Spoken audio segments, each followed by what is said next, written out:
my dad, I didn't get it from my dad, but he'd always, growing up, was each one teach one is a saying in Jamaica, where it basically means if you have some type of knowledge, you would be a terrible person to not pass it on to the next person. Don't hoard knowledge. That's like a terrible thing to do. And so I see it even to this day where I work now at this VC firm where it's like, I don't have to do this additional work of helping founders that aren't ready for capital, but I specifically go out of my way for those high energy convicted people who may not have legs just yet with their business, but the ideas and the passion is there.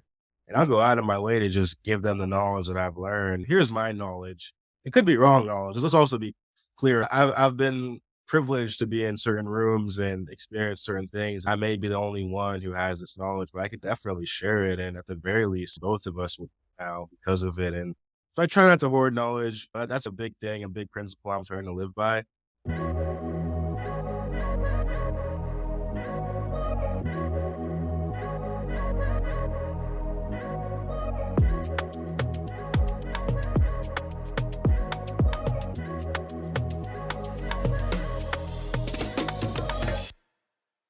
The Passion Fruit podcast is a part of Lumity Media Productions.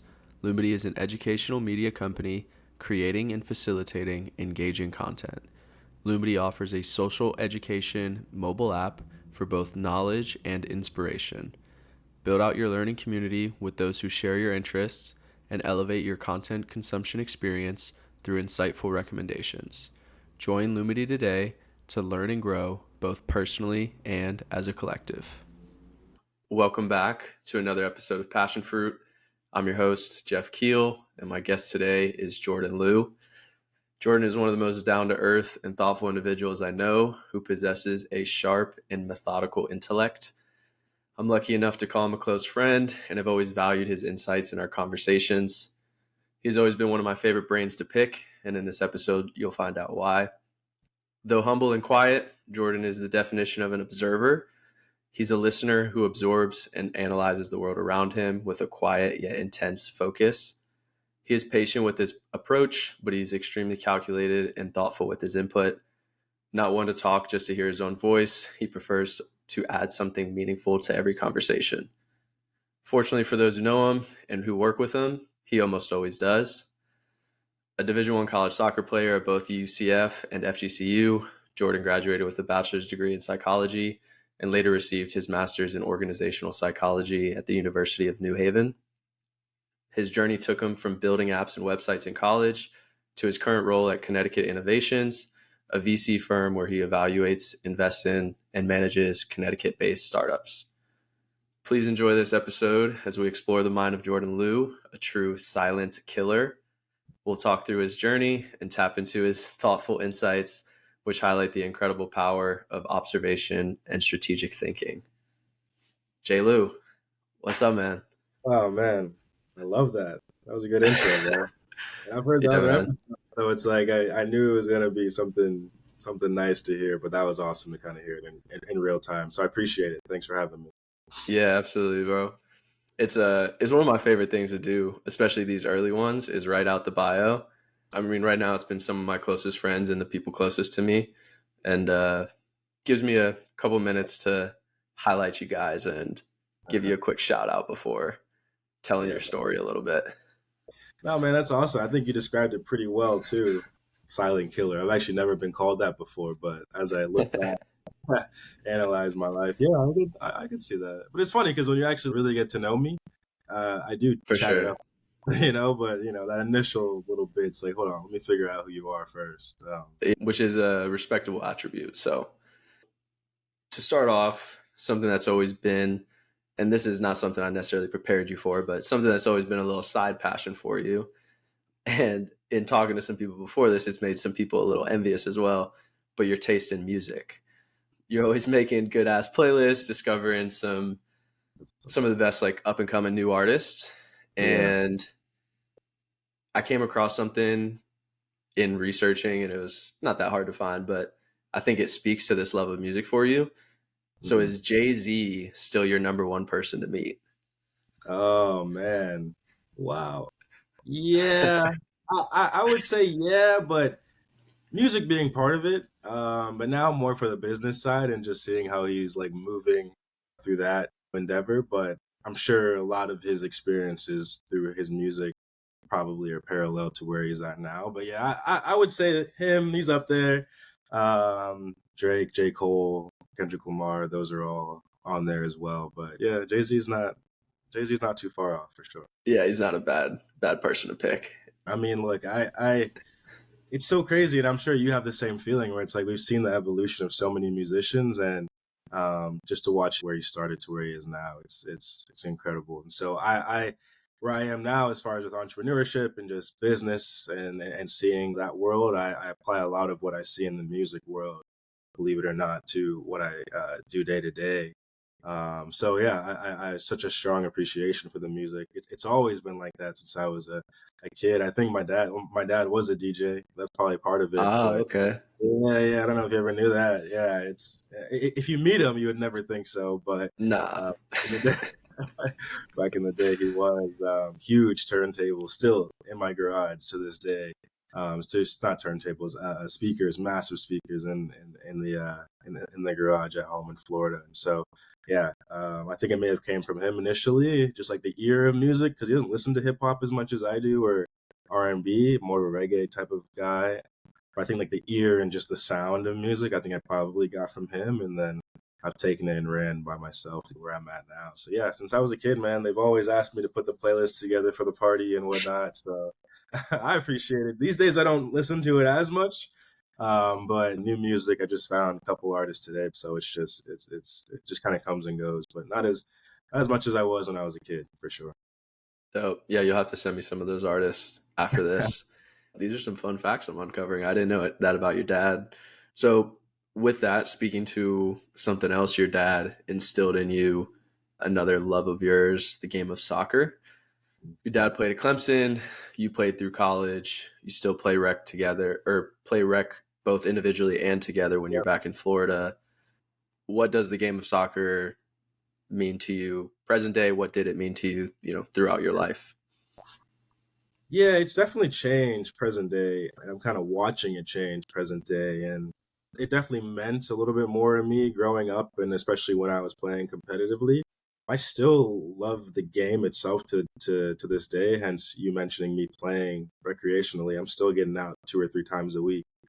But I don't love it in the sense of like I'm watching every single game. I'm not in fantasy Premier League games or those type of situations with my friends. I really more so watch when I can. I remember getting up at like 7 a.m. religiously to watch certain games. Nowadays, I don't really do that anymore. I more so just play. But I do have plans to be in London soon, hopefully to watch it in real life. I do appreciate that. I actually just saw the US play Germany and Hartford a couple weeks ago, which was an amazing experience. So I like the real life aspect. I don't love it as much as I used to. It's more so experiencing it myself, or like I say, going to the game and watching those guys go. But yeah, man, it's always meant something to me, and I think it teaches you a lot about life, sports in general, but specifically team sports. We talk about business, and I'm sure we'll get into it soon. A lot of the things that I learned, and I'm sure you could say the same, that you learned being with other people and playing with other people apply to real life and the corporate world or entrepreneurship and building a startup or whatever the case is. I think, yeah, those moments I look back and, just say, wow, it's awesome. Like that was needed. And at the time, you don't really even recognize it. But now here I am in real life. Small things like you're on a team with someone who you may not personally like, may not be your best friend, but you have to work with them in order to get the mission that you guys have set out done. And so for me, little things like that, just being a team player, making sure you're winning your individual battles, like things like that, I still apply to this day. So love it for what it's taught me, but don't have that same, I would say, passion as far as, like I say, be a committed fan outside of the field. For sure. I'm pretty similar in Yeah. that regard. Like still have an appreciation for the game and Oh the yeah, people man. that are a part of it, but less of a obsession with it. Yeah, yeah. Which, I mean, people hold that obsession their whole life, and I'm not knocking them at all, right? It's just I don't know what has changed. I mean, maybe I have other passions that Yeah, you can only be committed to something so much, right? And so you got to be able to spread yourself. You can't be too thin. And so for me, it's I've found other things that get me going, which I appreciate as well, right? And so I see it both sides. But yeah, I appreciate it, and not just soccer. I appreciate most sports. I think being an athlete, you tend to have some level of respect for other athletes. Yeah, Just always.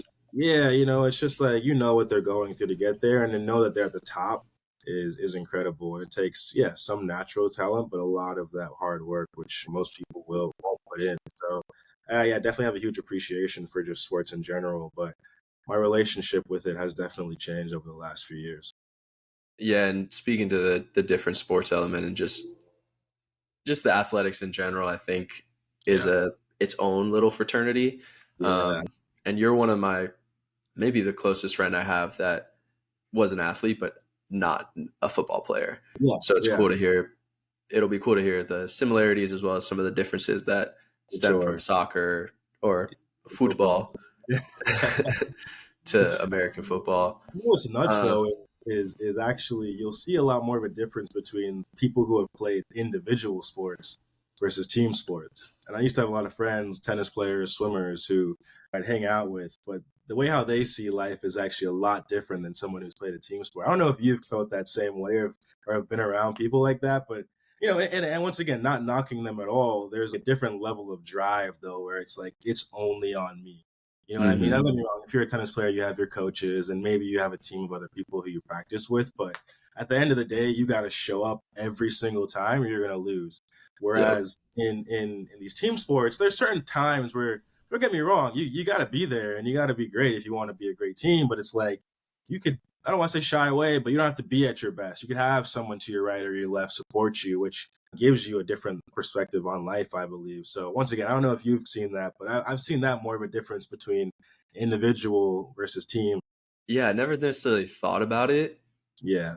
but in you describing it and thinking about it now is I crave those team type Yeah. things now, and like I love working with people and I Hmm. want to do things with other people. And Of right now I've had people that have helped and continue to help, you being hmm. one of them, but it has been a lot of a solo journey. Right. And yeah, I Not guess, when you that. compare sports to the startup world or the entrepreneurial journey, Yeah. having that team background makes you really appreciate what it Oh, means to have some teammates so that when you're not at your best, you can lean on the others to lift you up and push the ball forward. so real, man. It's so real. And just being around it, seeing it, it's different. I've always said I have this theory that individual athletes would be great solopreneurs or just like, just people who can just get up and do things on their own and open their own company and not necessarily need anybody. They just kind of can get it on their own. And I think, team athletes are better for like the building of the bigger businesses. And once again, I'm sure that's not a for sure fact, but I've just Right. the similarities you need is, you're kind of always on like, this is up to me versus we could spread it out. You carry this. You're the wide receiver. That's your job. You're the quarterback. You do that. You're the running back. You know what I mean? Versus where it's like once again, you have to have it all if you're the swimmer or the tennis player out there. So it's interesting. And so looking at your career, your athletic journey, Hmm. so you only played 2 years at the high school team. You were playing competitive soccer, Yeah. which feel free to elaborate on because I feel like a unique, maybe not for soccer, but for Mhm. football athletes, Yeah. very different. And then you ended up at UCF. So, and honestly, like I was thinking about it too. I was like, you were probably the Chase, but you were Yeah. probably the biggest athlete in our class. I And you didn't didn't think. even play at our school for 2 years. So that's pretty cool. But yeah, talk a little bit about Yeah. that high school to college transition. Yeah. That was interesting. I mean, so well, let me start at the end and actually work backwards. So long term, I actually one of my biggest goals is to own a local soccer organization. So keep that in mind as I kind of start from the beginning. But yeah, I played 5 minutes from me growing up my entire life. This club, New Tampa Comets, I believe was the name at the time, and we were always a good team. I always remember that being in finals every time, every year at the end of the league, we'd be near the top, if not first, second. So always was good. I always knew I was getting somewhere, and my team was good. I never necessarily thought I was a great player. I knew I was okay, but I never thought I was the guy. But being around good players, you really realize that that's what makes you better as well. And so, since I was a kid, going there, and then get into high school, I played for the first 2 years. So the season basically stops for club, and you go play high school for a couple months, and then you start it again at the end of high school. Then there's kind of a new, it's not new anymore, but at the time was new philosophy, which really stems from the rest of the world and how they grow players, which is you have to play year round. There is no stopping and playing for a different team. And it's interesting, America right now is you're seeing the evolution of soccer right in front of our faces. It's incredible for me to see it. But at the time, we were right at the cusp. It wasn't necessarily where it is now, obviously, but they were trying. And one of the big things they were trying was to put these academy teams together. An academy basically is really pooling the best players from particular regions and states, putting them all on a team and having them play each other and other teams, in other states that are within your region. And so academy was, yeah, it was a big thing. And some of the clubs at the time were attached to MLS teams. So Orlando, they had their own academy. New York Red Bulls has their own academy, and things have changed now. But at the time, it was a big thing, and most college coaches were watching academy players, or at least regarded them higher than someone who was playing club, which is what I grew up in most of my life. And so, yeah, as I mentioned, first 2 years of high school, played it. We did pretty well. Our high school team was actually solid. Made it to the regional semifinals, and then the regional finals one year, I believe, was the two outcomes of my first 2 years in high school. But year three, I got tapped on the shoulder to join the new academy team that has acquired my current club. And so I had to make a choice of playing another year as a junior in high school, probably being one of the more senior players who had played every game leading up to then, or, jump and go play 3 times a week, practice 3 times a week in Clearwater, which you know how far that is from where we Yeah. are. But at the time, you don't think much about it. You just say this is what the best players have to do, and you know of other players who are doing it, so you kind of see and watch them, and you feel comfortable in it. But hindsight being 2020, it's a big sacrifice for not only yourself but your family. My dad needed to get me a car at that time. I remember he initially when I did my first practices at academy, he would come home from work, and he worked like 45 minutes away. Come home from work, drop his stuff off, literally drop his stuff off, and turn back around and get in the car and drop me off. Drive another, I guess, an hour out to Clearwater. And he did it for a week, tried to hold it down like it was cool. But you could just tell, like, dude, come on. I know you're exhausted. But at the same time, it's also watching your son do something crazy. I'll never forget one of my first practices at when I was at academy. I did something crazy. I scored like a crazy goal. I remember him like being in the corner watching. At the time, you think nothing of it, but like hindsight now, that's awesome to see. Like your son was playing at a lower level, and now here he is with the big boys and still showing up. But after a while, he got tired and had to get a car for me to go drive. But luckily at the time, Logan Jones was also chosen, tapped on the shoulder to join the team, and he lived pretty close to me, so we would swap driving out there. So it ended up working out pretty well, but unfortunately, I wasn't able to, play for high school. But more importantly, I wasn't able to really be a student as much. I remember the first game. So I learned the academy was like, okay, you're on the team. First game is like this weekend in Miami. And I had finally bought like homecoming tickets for our high school. And I literally bought it and I couldn't even go. I had to go down and take a 4-hour bus ride. But that happened many times. I mean, like we'd play weekend games, and if at home I'm driving an hour out, hour back, plus the game, which is 2 hours. So that's 4 hours out of your day. You're probably tired at the end of it. I'd still find energy sometimes, but when we're at the away trips, there's no way I'm going to be able to show up. When you're playing high school, you don't have that. You play during the week. You know what I mean? And your weekends are yourself. I definitely missed out on, especially my last 2 years, some good moments. I actually had to skip one of my games for prom. I had to force my coach to let me go. He hated it at the time, and luckily I was committed, so I didn't necessarily care.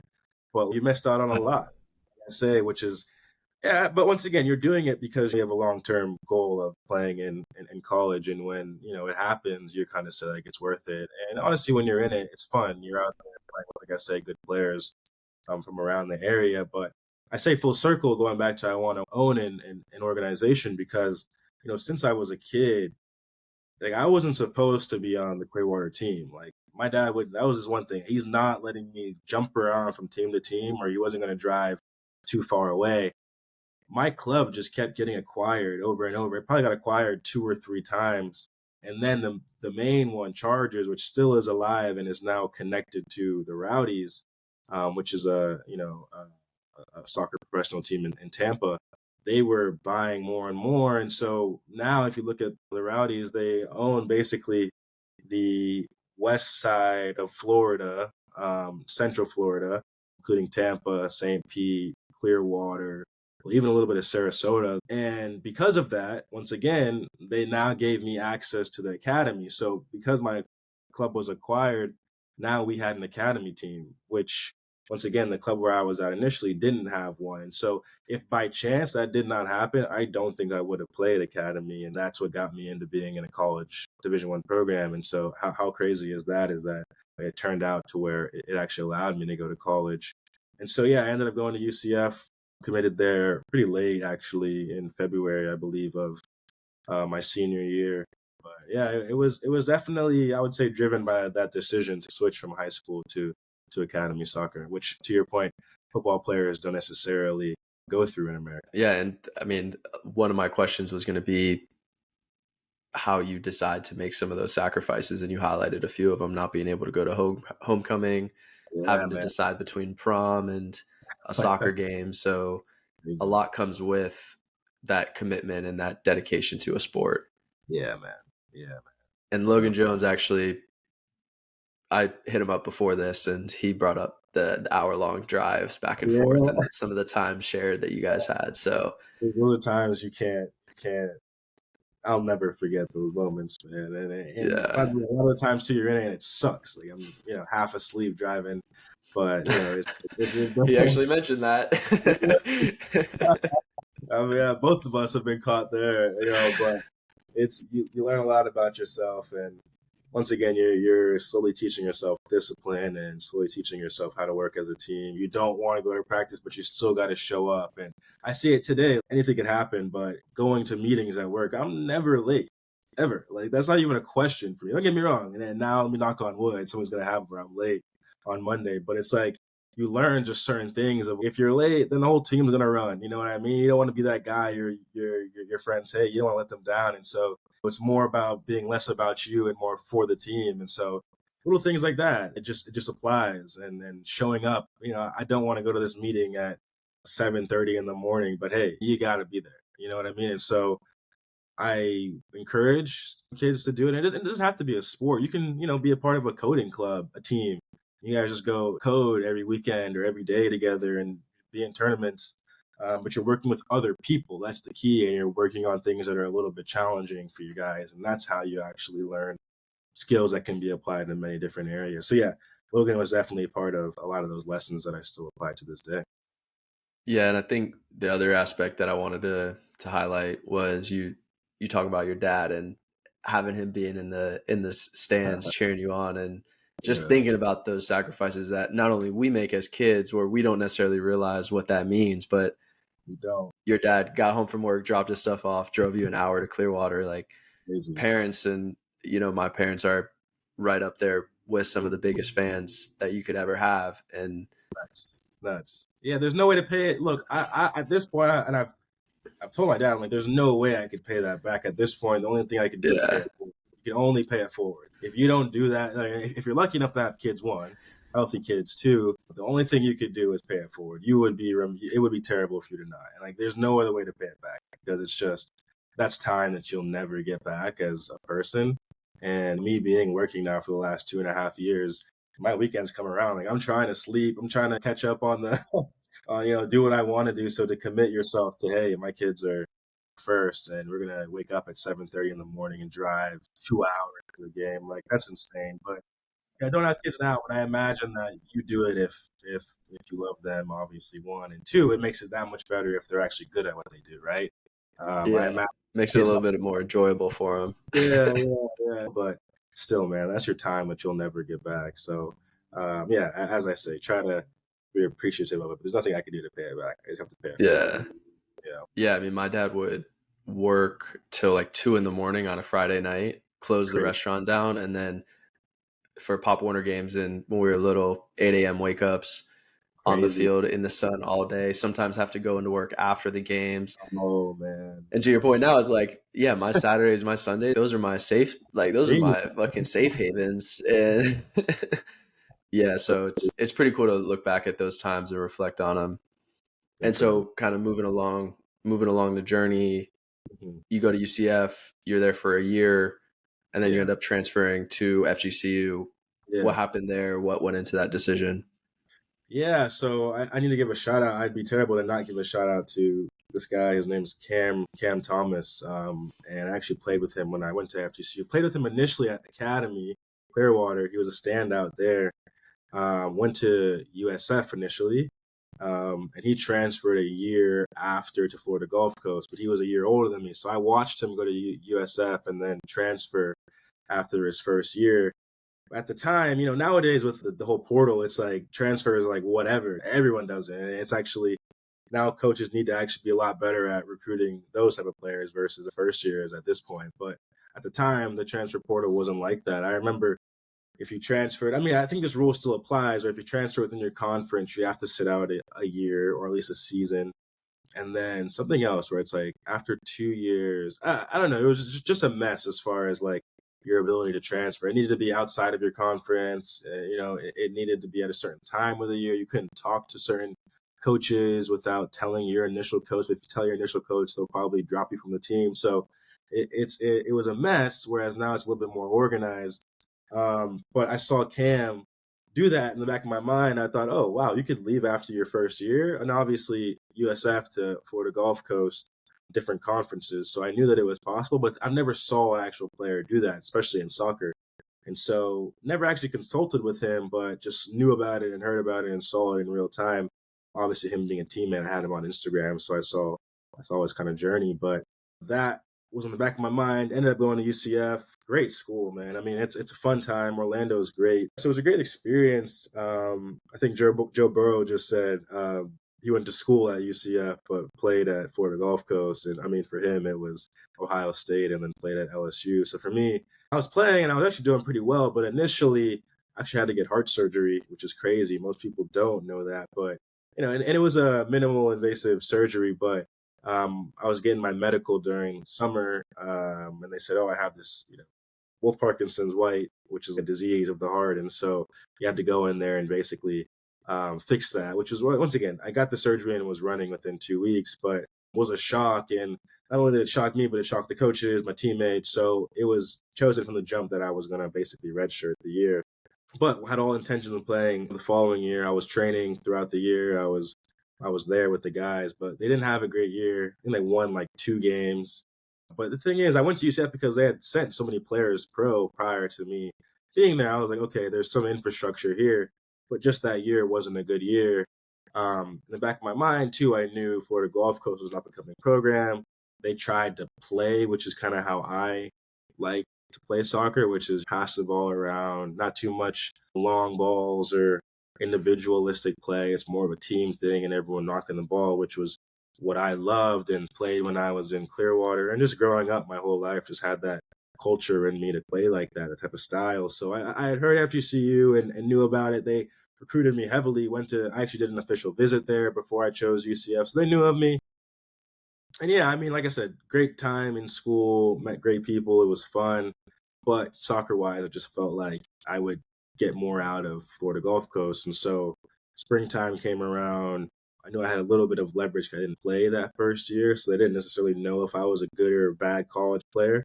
But the coach at the time knew who I was, once again, recruited me prior to going there. And he said, yeah, I'll take a chance on you. And so brought me in the following fall to Florida Gulf Coast. But I think it was a great decision. I mean, now UCF actually last week I saw was ranked number one. So it was always a good program. And yeah, it's always been a great program. And I think they lost recently, so they're out of the one spot again. But I've known them as a team that have sent players pro. And so I always wanted to go there for that reason. But FGCU did exactly that to me as well when I went there. Most of my teammates actually went on to go play some level of pro, and we did very well as a team over the 3 years that I played. So, yeah, I mean, I enjoyed UCF once again, and Orlando always holds a sacred spot in my heart. But I felt like it would be better from a soccer perspective, me thinking that I wanted to continue to play as a career, to be in a team that was more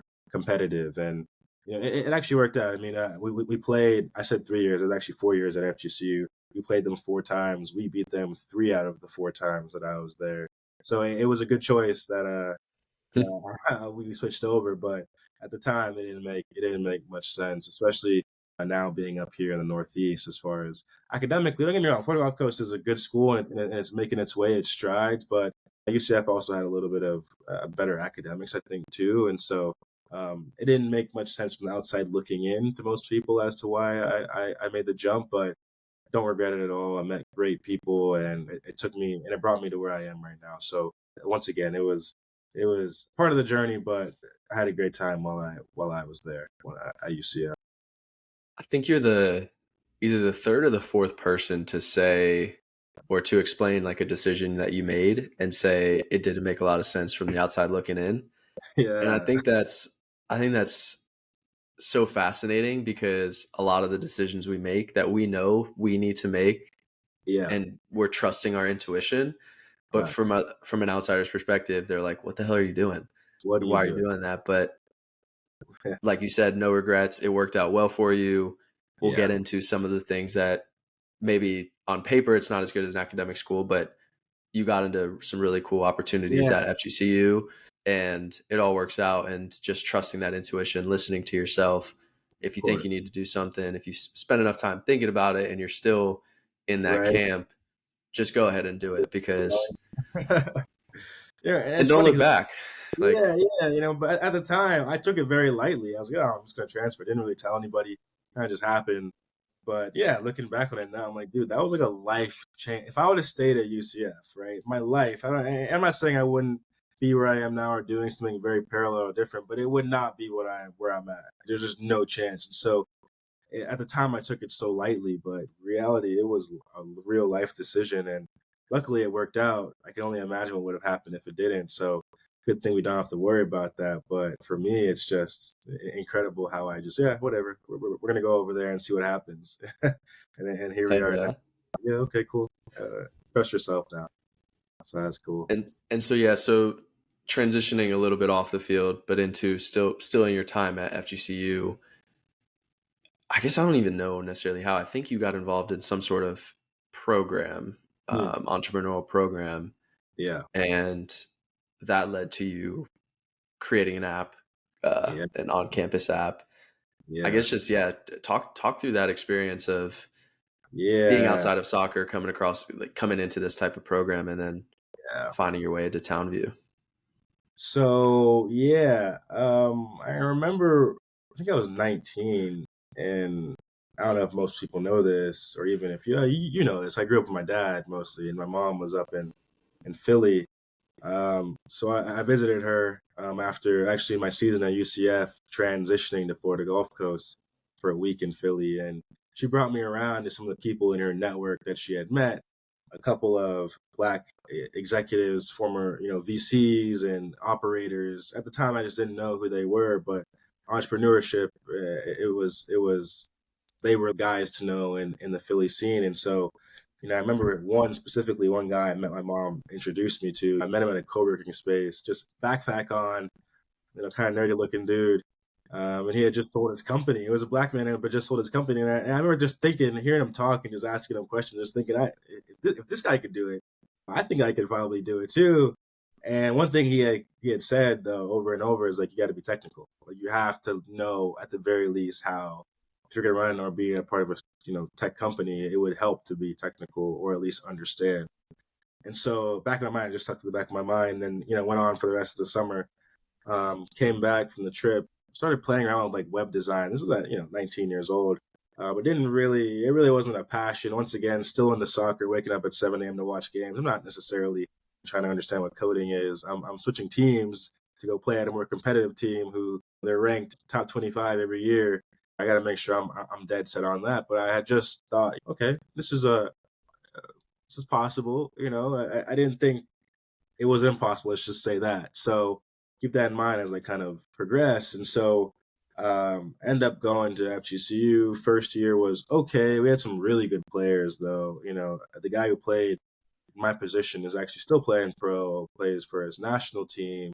It was a great experience, probably the best soccer team I've ever been a part of as far as individual talent, and our cohesion as far as playing together was awesome, just incredible. Those practices, you had to be on your P's and Q's or you will be embarrassed. You know what I mean? And you don't want to be the guy who's embarrassed. And so learned a lot that year. Didn't play as much as I wanted to, but learned a lot. Spring season came around and I started playing a lot more. The guy who was in my spot ended up moving on to go play pro after the fall season. And so there was an opening. And so I started playing. I played except for one, I believe I played every single game that spring season. And so it was good, but back in my mind, once again, that entrepreneurship thing was there. And I had this idea for an app, which we'll ultimately talk about later, will be TownView. And had it in my mind, was just journaling it, writing it down, didn't think much of it.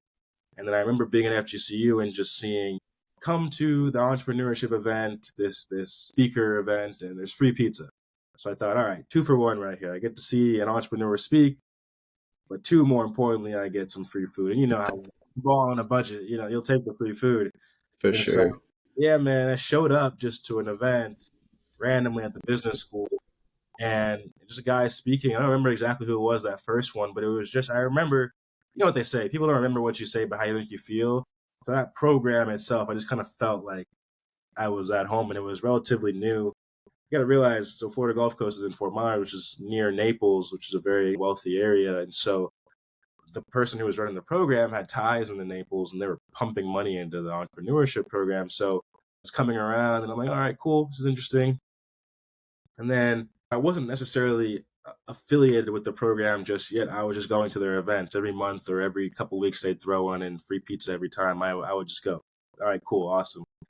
And then I saw online, it wasn't even through Florida Gulf Coast, that USF had a business pitch competition that anybody who's at a Florida school can participate in.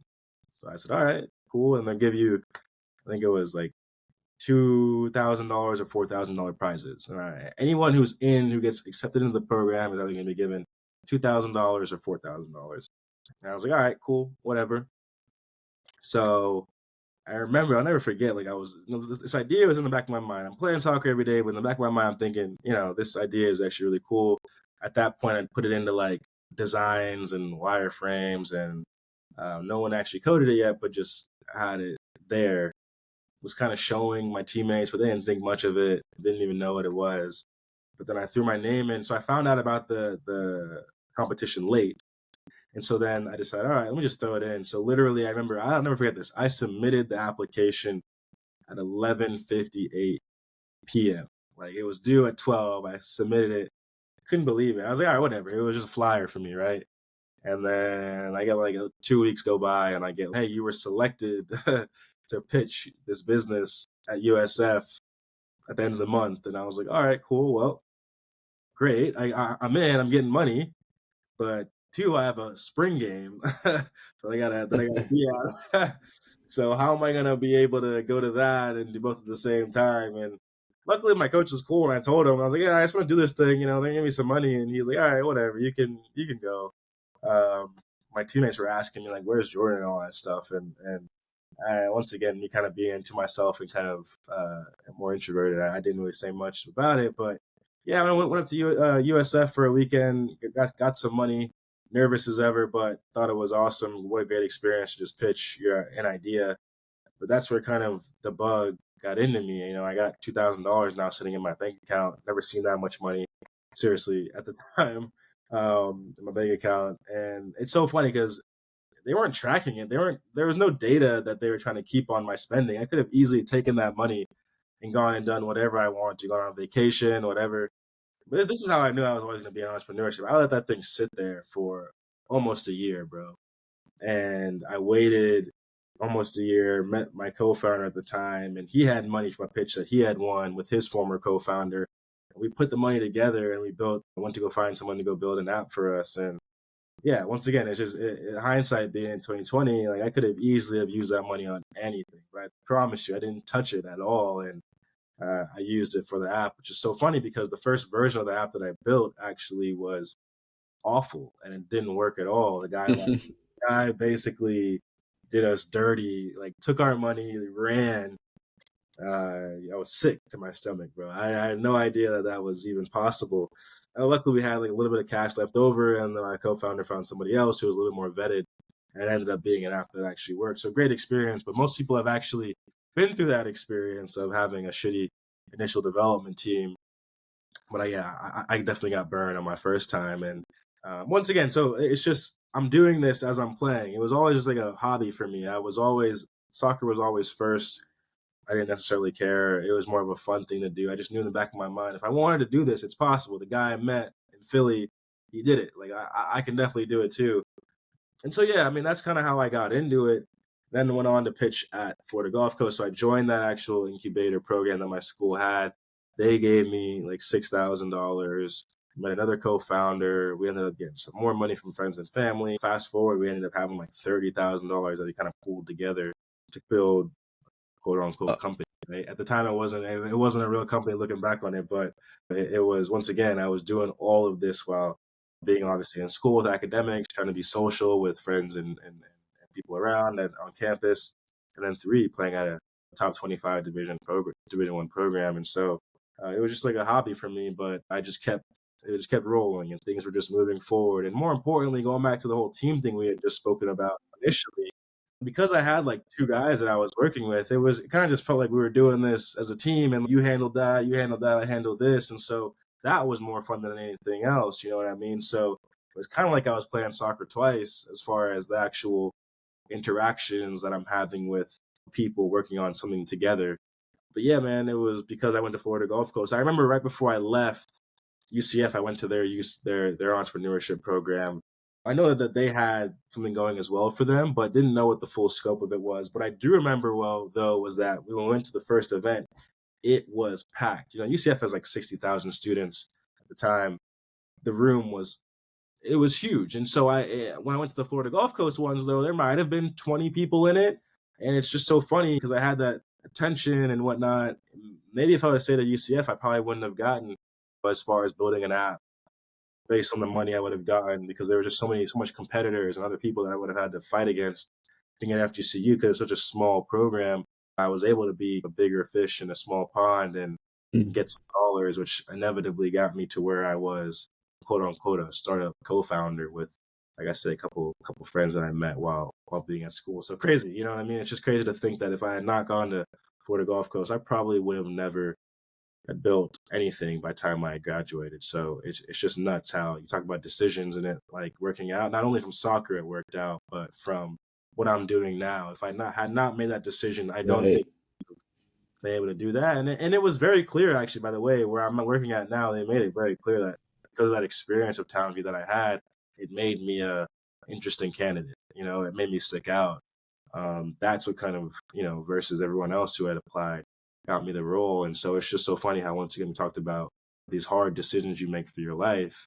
Here I was once again from a soccer perspective, great, but from now in entrepreneurship and just learning how to build perspective, it was a great decision as well. And so Town View. So give a quick little Yeah, overview of what it did. yeah. I mean, at the time, it was just like an events app, the most basic thing that you probably heard of, but it ultimately evolved into a small business loyalty program to where essentially we had local businesses on the app, and essentially what would happen is you would upload your receipt, take a picture of your receipt. Our technology would analyze the receipt. We would then give you points based on shopping at these stores in your community. And then once you got enough points, you would then take those points and buy like a United Airlines ticket or a gift card or a Disney pass or a Netflix month subscription. So the whole concept was to kind of make people want to shop locally. And by shopping locally, you then get to have the reward of buying from big businesses. And so, yeah, it was cool. We ended up getting a couple of customers, which was great. Um, Once again, I was 21, 22 at the time. So it didn't seem, I wanted 100 customers, but the fact that we even got to two or three was like insane. And COVID hit, so it didn't help the company. That definitely killed us. But to get that far off of once again, this janky app that we had put together off of $30,000 in college was crazy. And so yeah, that's kind of how that was put together. It's crazy. And where does lax come into play? Yeah, so I met Lax with that initial. So we had a bad experience with our first team. The next team we had was where Lax was working, and he Okay. personally put together the app himself. And so, yeah, that's where I initially met him. And then me and him ended up partnering together kind of later. But at the time, he was just one of the 4 or 5 developers that we were employing to build what we had. And so yeah, that's kind of where he jumped in and once again built it from the ground up at a very young age. He was like 21, 22 at the time, which is I don't even know crazy. if he was that old because He he's might only not, like, because I was that age at the time. yeah. Yeah, yeah. So insane. But yeah, so that's kind of how he got tied into the whole mix. Yeah. And to give any listeners that don't know Lax, just to give a little preview, or he's my developer. So his team Yeah. has built all of Lumity, and that's obviously thanks to the J. Lou connection. And so, yeah, I would be remiss to not shout out Lax. Like, kid's Right. a beast, a hustler, like you said. I'm pretty sure he would have been like 18 or 19 at the time because he was like Oh, 22 when I yeah. first started with him at Lumity a couple years ago. So, Yeah. and yeah, just a hustler, man. It's pretty cool to work with him. So he's based in India, and just his hunger and man, he works so hard and wants Yeah, to be man. successful and wants to build something special and Yeah, always does a great job and gets stuff done. And exactly. I've taken a page from your playbook. I'm still continuing to work with him and helping Yeah. other people, or like Yeah. bringing Yeah. other people to him now for his services, for his team services. So No, what a yeah, guy. it's pretty cool. What a guy. And for me, I he took it a step further and helped me understand the coding side. So as you know, front end development is something that I've been getting good at over the last. I started once again, as I mentioned, 19, but really started taking it seriously at age 21, 22. But didn't really push it, I'd probably say, into the last couple of years of my life. So I've been in it for a while, but him being around and just, he always sends me kind of what he's working on and just tips and stuff that he's doing. And so it's helped my evolution as a developer. And although I will never consider myself a professional software engineer, my hacker abilities has definitely been 100% credited to him, and his ability to kind of give me the tips and tricks and seeing what live programs actually look like and how they function. So not only are we learning how to build apps for other people, but I'm in there in the weeds and learning. All right, here's how we actually build infrastructure at a software level. And so, yeah, I gotta give him credit for that too. So yeah, awesome dude, and you want nothing but good things for him. That's it, man. Yeah, want that kid to succeed in Yeah, whatever he does. And so, if any of you listeners are interested in building an app, building a website, he's the guy. contact me, and I will Yeah, put you in touch with Mr. Lax, as we call him, because yeah, he's incredible to work with. And with yeah, that, and speaking to some of the things that you said, you partnered with him. Like, yeah, big shout out to Jay Lou. You were, I guess, by definition now, I had no idea what this term was, but you were pretty much the product manager or the project manager yeah, of Lumity for the first, yeah. That's 6 months, 6 to 12 months behind the scenes. Yeah, putting everything together, guiding me along the way, helping me yeah, navigate the relationship with Lax. And yeah, wouldn't be where I'm at today without you. And I was, it's funny, man, like thinking about it. I remember all the times you would be like, yeah, well, think about this. You should consider this. And I'd be like, nah, man, I'm good. Like, wouldn't even take, like, yeah, it doesn't apply to me. And then sure enough, like a week, 2 weeks later, I'd be like, fuck, I boom. should have listened to Jordan. And that's like, it's so funny. That's like a big principle for my dad. I didn't get it from my dad, but he'd always, growing up, was like, each one teach one is a saying in Jamaica, where it basically means like, if you have some type of knowledge, you would be a terrible person to not pass it on to the next person. Don't hoard knowledge. Like, that's like a terrible thing to do. And so I see it even to this day where I work now at this VC firm, where it's like, I don't have to do this additional work of helping founders that aren't ready for capital, but I specifically go out of my way for those high energy, convicted people who may not have legs just yet with their business, but the ideas and the passion is there. And I'll go out of my way to just give them the knowledge that I've learned. And similar to you with building that app, I was like, once again, I didn't want you to lose any money. At the very least, you would, at least have a functioning platform. That's all I kind of wanted for you. And I had been through the steps of the hell and torture that comes along with initially being non-technical and then me transitioning to a little bit more technical, but still not necessarily in the weeds.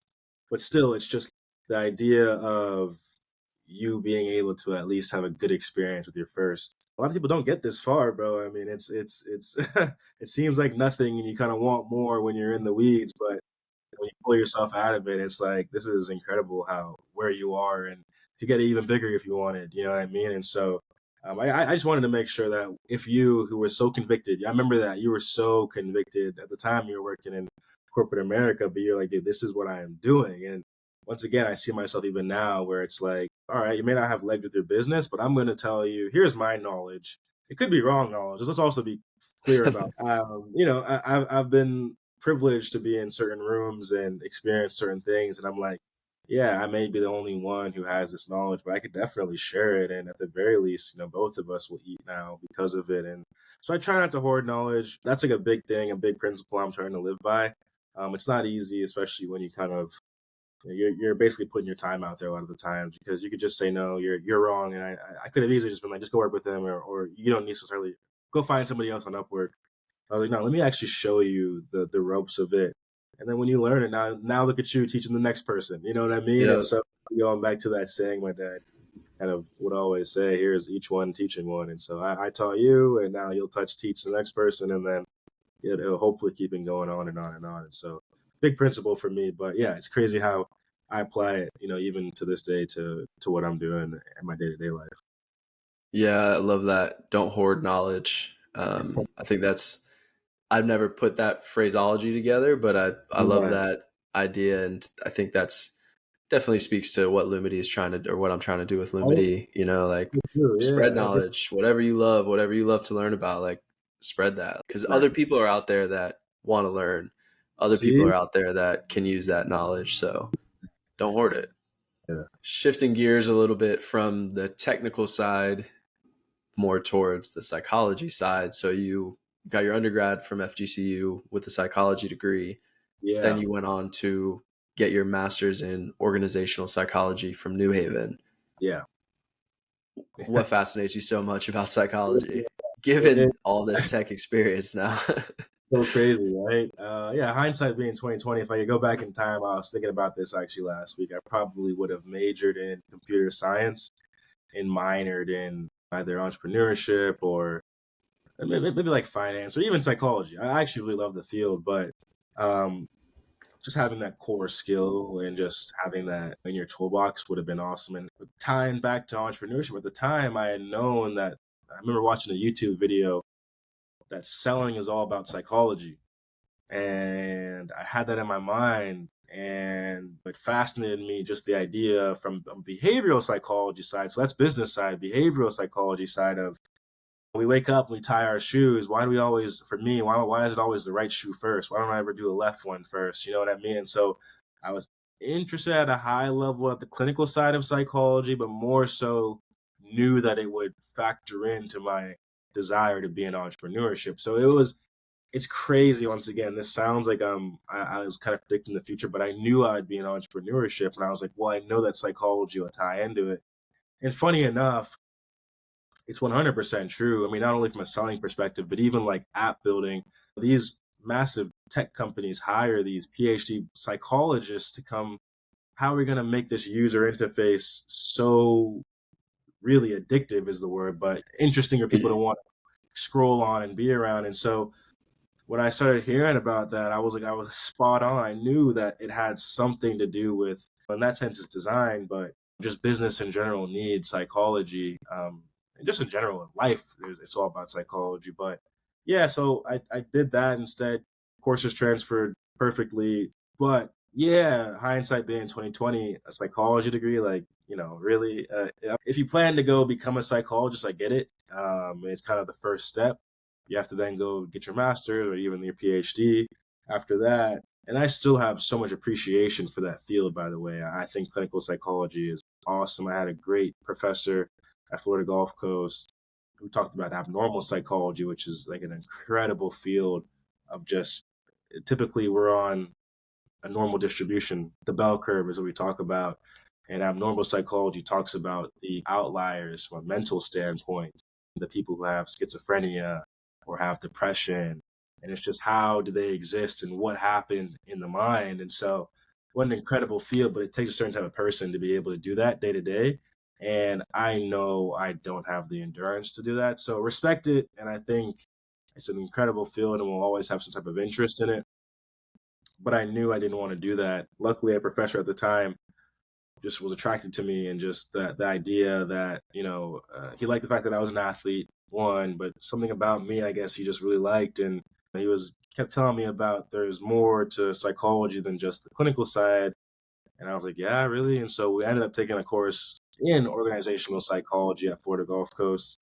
And it kind of just taught me an intro level of what it's about, which, real quickly, it really is just how you optimize your employees to be their best while they're working for you. And post COVID, we've seen why that's important, but it's been around. It's a field that's been around for decades, and it's just studying how humans interact in the workplace. And when you're a leader, and also the other side of it, I would say from organizational psychology, it's also a lot about leadership, as you could tell, because a lot of these decisions you make factor in your employees or end up affecting their lives.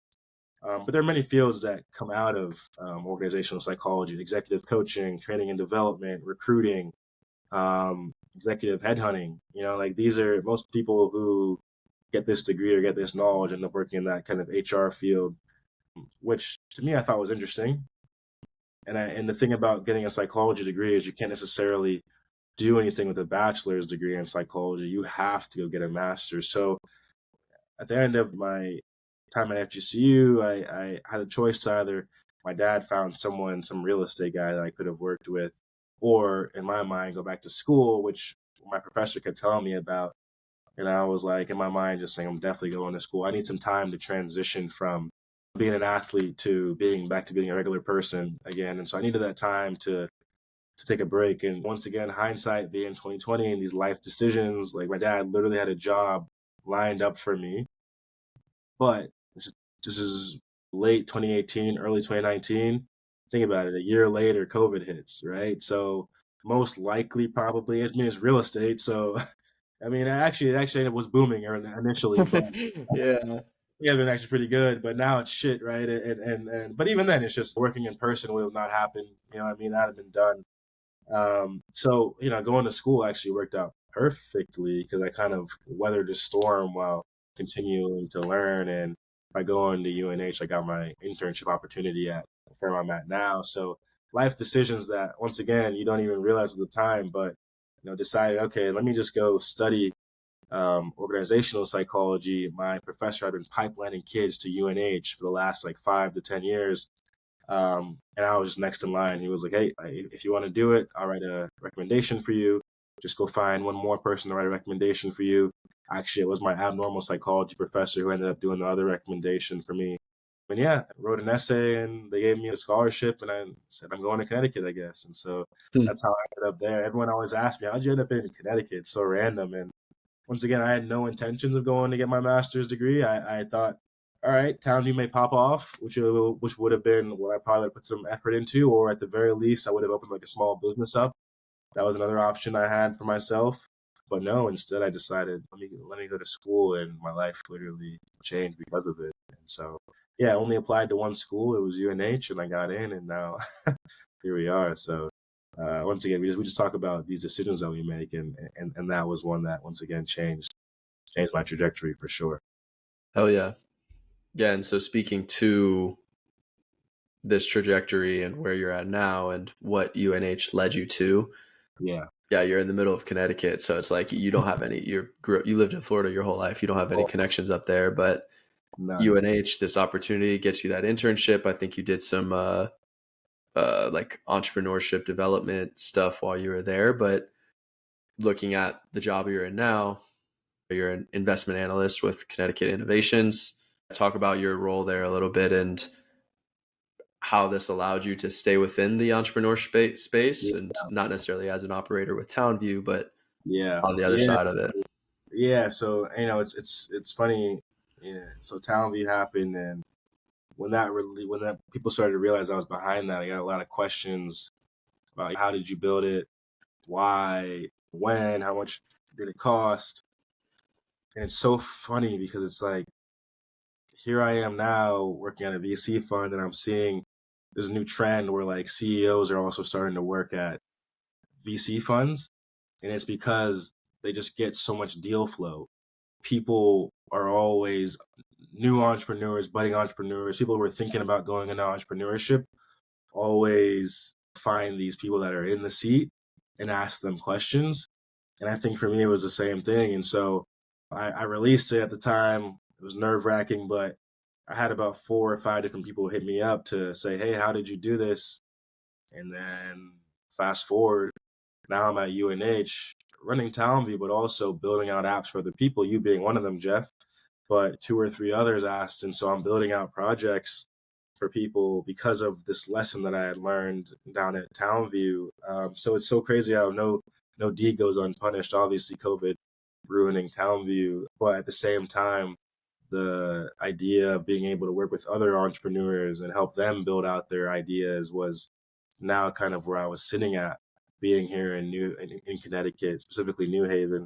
So I did that for 2 years. I think it was about three people, 3 individual companies, but we had built total like 15, 20 different projects across all of them. So you learn so much. And once again, I'm in school, but you're learning about the leadership and organizational psychology side of things, but also being so highly in the mix of the technical side.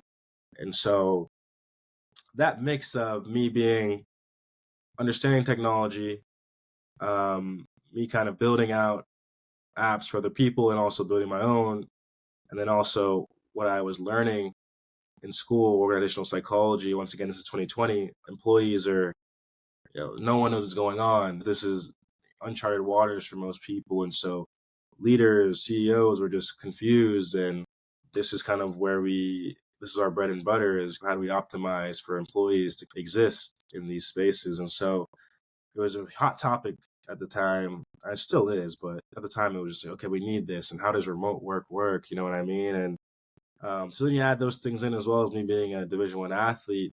Uh, and to be fair, this is just being completely honest, George Floyd going down too at the time. You add that in, it was a perfect storm for me being a candidate to take a look at, even though Yale is right there and they got some pretty decent candidates out of that school. But yeah, so they took a chance on me. I submitted. I found that I needed an internship to graduate from my program. Most people do it in between year 1 and 2, but year 1 and 2 was COVID, and so all corporates basically shut down their internship programs because no one knew what was happening. So I had to skip that. Ended up doing a Talent View internship, funny enough, during that time, which is a whole different story. But applying what I had learned at Talent View to, my internship, and how being a leader and how working with, at the time, like 6 different kind of people, what I had learned in school, what tactics were I using to make the time of the employees who I had at the time, or in my opinion, just collaborators, how to make them at their best. And so I did that, but I still needed like a legitimate internship the following year. So I got that. I was on LinkedIn one day and just saw this post, and I said, I think face value, I don't really necessarily qualify, but I thought I qualified. And so put my name in there and went through 1 or 2 rounds of interviewing and got the role. Crazy enough, I asked them once again, and it came down to those a few things I talked about earlier, that perfect storm and that mix. But yeah, it's so funny because then I ended up graduating end of the summer. The firm had a role open for an investment analyst position, put my name in it, and they took me. And so worked out pretty crazily because, getting into VC is like the hardest thing, let alone for someone who didn't go to a 1% school, you know what I mean? So once again, I think just the fact that I actually did it and didn't study it really probably is what made me stick out. But yeah, man. And so, yeah, I've been at CI now for about 2.5 years. Started off as an intern, then an analyst. Now I'm an associate. And the whole role is to essentially invest in early stage companies, startups. So if you've ever seen Shark Tank, that's essentially the role that kind of we play in the CT ecosystem, where CT founders will come and pitch to us, or we'll hear about them, and we'll try to buy a small piece of their business and help them grow. So hopefully one day they can either be acquired or even IPO. And so the firm where I work at specifically invests in both life sciences and technology. We play in the pre-seed to about Series A realm, but we will follow a company throughout their entire life cycle. Our check sizes range from about 100,000 to about 1.5 million. We'll put about $10 million into any individual company over their life cycle, but over different rounds of financings. We got about 250 portfolio companies. I'd probably say 60% of them, 55, 60% of them on the life science side. We get a lot of our deals out of Yale, but I'm on the tech side, and I more so focus on general tech deals. We are generalists and investors, but I personally like the field of future of work and fintech. I've done deals kind of across all industries, from insurtech to marketing technology to prop tech. So seen it all, but yeah, it's an interesting job. Every day something new. You're talking to founders, talking to CEOs at the earliest stages. It's very intimate. You're seeing all the day to day of what it takes to push a company that doesn't exist forward. And then more importantly, you're building the skill of how to finance a deal. And so, for me, I've always I've made it very clear the operating side is what I'm interested in, but to learn how to finance a business is incredible. And just more so the perspective on how to finance a business is incredible. So yeah, I've been learning that over the last 2.5 years, going on 3. Crazy how time flies. Been up here in Connecticut now for about 4 years. So yeah, man, and so I do that, and it's fun. I truly enjoy working with founders, entrepreneurs. I think inevitably want to get back on the operator side, and this role actually plays perfectly because it's durational in the sense of I'm here for about 3.5 years, and then I go on to either another venture fund or work at a portfolio company or just any startup that would have me. And so yeah, it's cool because I have a network that I had built, and I had learned how to kind of pitch to investors. So founders find this information valuable. I am grateful for where I am right now. It's interesting to see the kind of tie of public and private partnership, which is awesome to kind of witness that in real time. Yeah, and I mean, I feel like you hit on it a little bit, but to have that kind of opportunity at 23 years old or something, like, Yeah, 22, 23, 24, yeah, to be crazy, able to join a venture capital fund like that, that crazy. experience is so invaluable. And regardless of what you do next, like the the skill sets that you build, the lessons you've learned from Yeah, working with founders on a daily basis and working with venture capitalists, like people that have invested in these types of companies for decades now, it's man, incredible. it's crazy.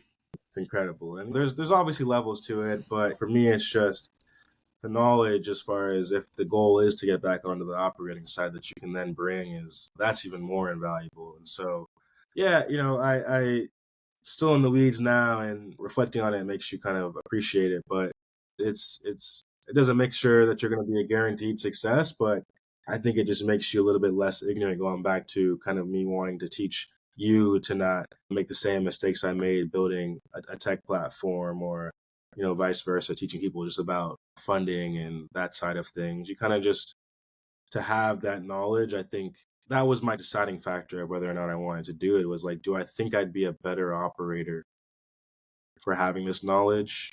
And I came to the conclusion of yes. And it's just been awesome because over the last few years, I've had the privilege of being around successful PE folks and VC guys and gals. And one thing I'll never forget, that one of the founders and operators at Clear Lake Capital, which is a huge private equity firm, and they actually were the firm that took over Chelsea Football Club.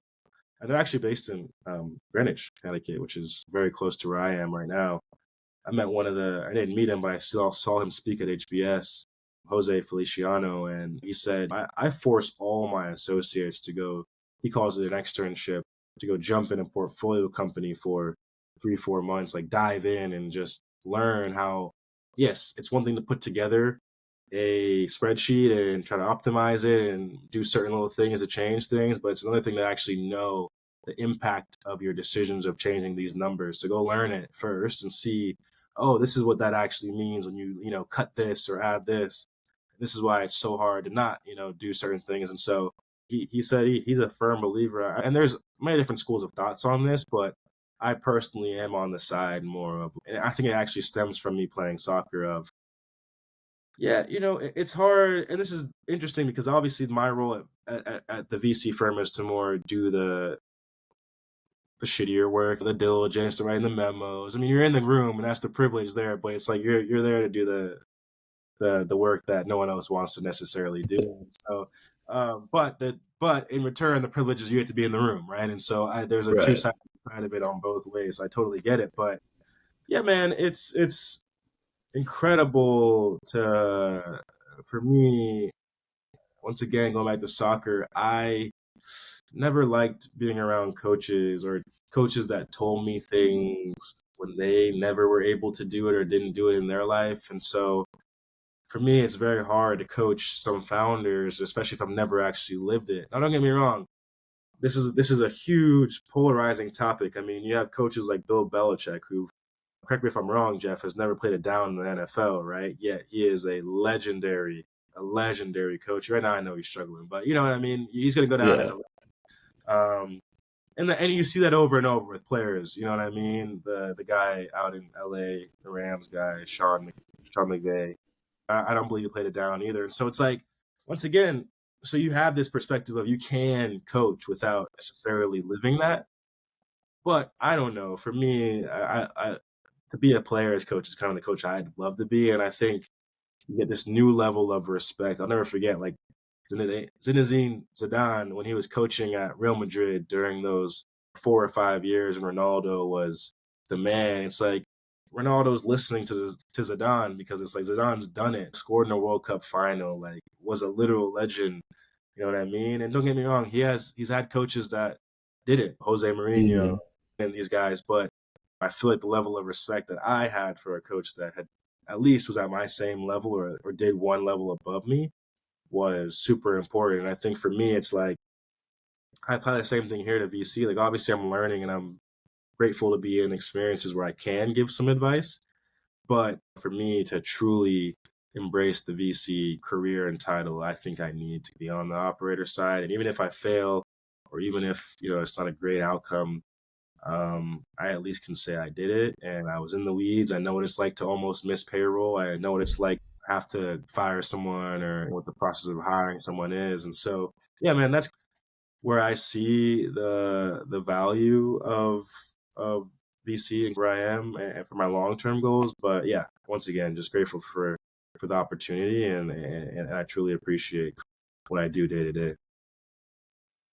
All right. So yeah, I gotta ask, and I don't know how much you can get into it, but what's some of the coolest stuff that you've been able to work on, or the coolest, whether it be just businesses or deals that you've been able to see and be a part of?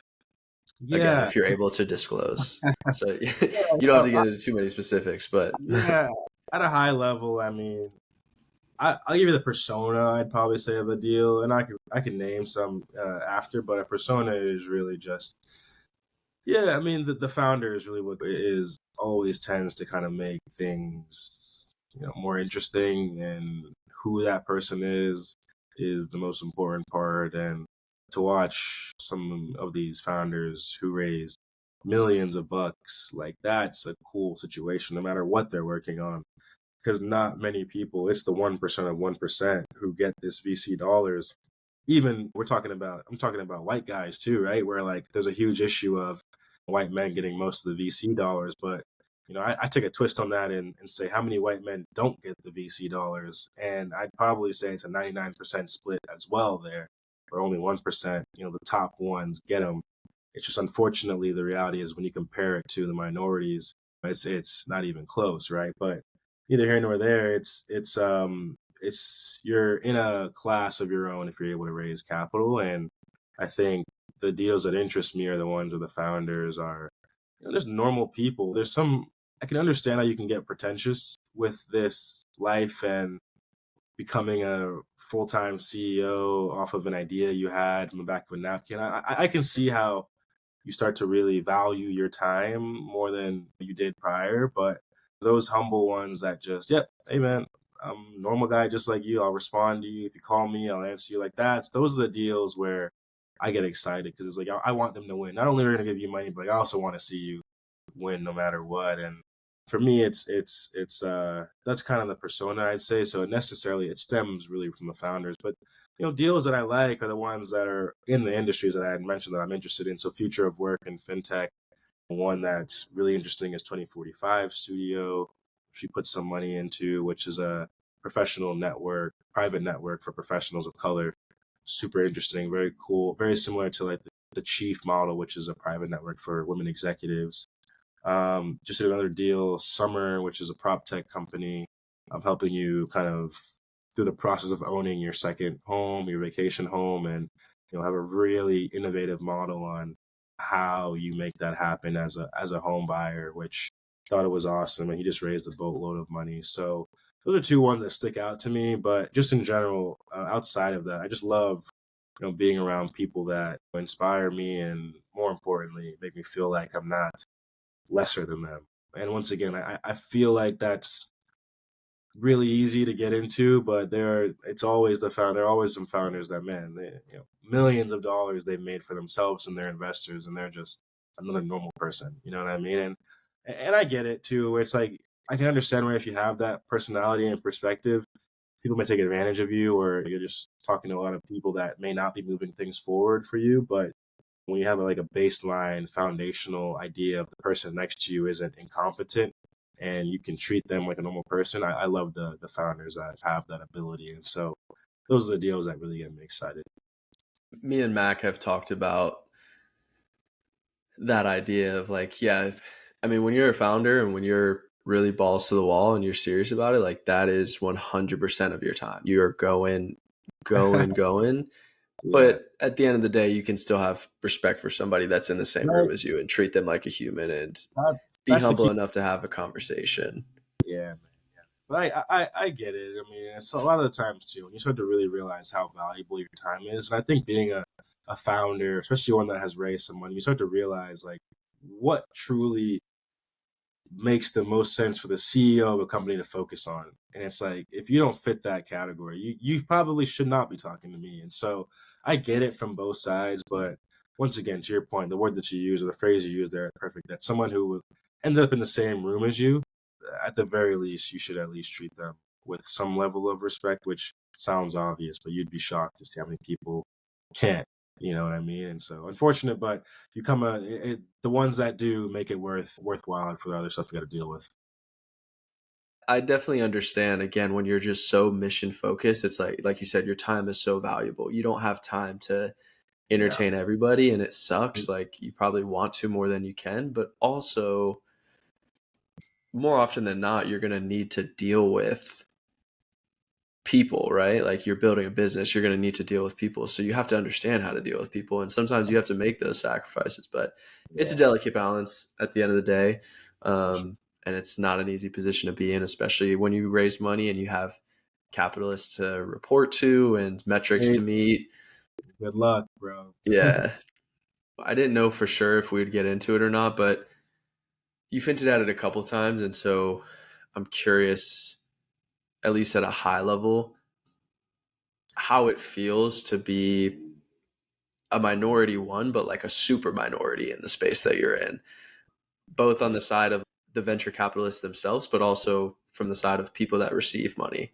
There is quite a discrepancy in terms of venture capital dollars that Mhm. are extended to minority founders. So, what has your experience been navigating through that? Yeah. I mean, it's interesting because and timing is a big thing as well. Once again, and you can't plan it, but the fund where I'm at now ultimately, I mean, just opened up another fund $50 million called the Future Fund, targeted at women and underserved founders. And so what are the odds, right? But prior to that, I had done just about 25 deals, and I'd probably say more than half of them were with either women or underserved founders, which is Wow. crazy. And then, yeah, of the 2023, I'd probably say 7 of them were Black founders. So yeah, this is just statistics that typically most investors won't be able to fire off. And by the way, I'm not leading the deal, but I'm working with the leads of the deal. But for my own quote unquote track record, that's kind of just how it's worked out. Yeah, it's true. I 100% think it's true that there is a massive drop off between demographics and who's getting the dollars. I'm a little bit more, I don't want to use the word practical because it seems like people aren't justified to feel the way that they feel, but I'm more like, from a psychology perspective, what do we expect is kind of more my perspective on this. And I could dive into that a little bit more, but it's like, this is real serious money. When you break down what's behind the VC dollars, these are pension funds, these are endowments, like these are high net worth individuals, life savings. This is real. This is not like a grant that people are just giving money away for. Like, this is real money. And if you don't return it, or if these VCs don't do what they say and get their money back to who gave it to them plus a return, you're actually affecting real people's lives, especially the higher and higher you get up, or you have like the New York firefighter part of your LP network, or the police department is part of their pensions are part of your LP network. So I say all that as kind of a basis and setting the table as like, this is really serious dollars. And um over the last few years, VC has been super sexy, and it's more than just kind of that. And you really don't know where the money is coming from unless you dive into it. It's not public knowledge, but it's also, you got to look for it. And so, yeah, I say all that to say, when you factor all that in, if I were to raise that much money, I'm not giving dollars to people who I don't know, or who I don't feel like I could profile and say, all right, at the very least, you won't screw me over.